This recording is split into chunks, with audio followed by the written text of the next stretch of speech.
నిర్గమకాండం 2వ అధ్యాయం 1వ వచనం, ఆ లేవి కూతురు తన మేనలుండి చేసుకుంది. 6వ అధ్యాయం 20 ఉంటుంది. ఎక్కువ భేదు తనకు పుట్టిన 3 పిల్లల్ని, ఒక బిడ్డనేమో వర్షిప్ లీడర్ని చేసింది, కూతుర్ని మిరియాం అంటే మనం కొత్త నిబంధనలో మరియమ్మ అని అర్థం.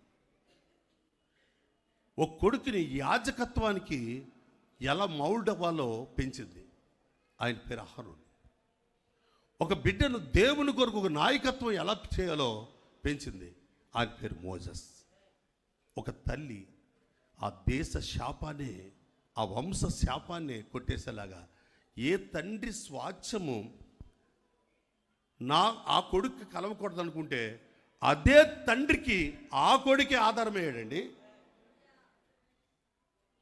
ఆ తండ్రి కుటుంబం 11 జాతులకు కూడా లేవియే స్వాచ్ఛంగా మారిపోయాడు. సామెతలు 22లో బాలుడు నడవలసిన త్రోవను వారికి నేర్పండి, వాడు పెరిగి పెద్దవాడైనప్పుడు తండ్రి తొలగిపోయాడండి.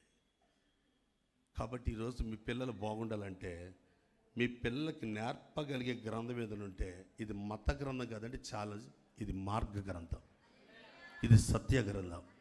ఇది లేనప్పుడు నా బ్రతుకు చెడిపోయింది, ఇది వచ్చాక నా బ్రతుకు కట్టింది. మతం అనుకోవటది నీ అవివేకం, ఇది మార్గం. త్రాగుడు నుండి, మత్తు నుండి విడిపించేది ఇది. ఈ గ్రంథాన్ని గురించి గాంధీ గారు చెప్పిన మాట, యేసుప్రభు అంటే మతం కాదు, అది ఒక జీవన విధానం అన్నాడు. జీవన విధానం అంటే అందులోకి వెళ్తే ఎవడైనా త్రాగుడు మానేస్తాడు, అబద్ధాలు మానేస్తాడు, మోసం మానేస్తాడు. అలా మానిపించగల శక్తి ఆ వాక్యానికి ఉంది.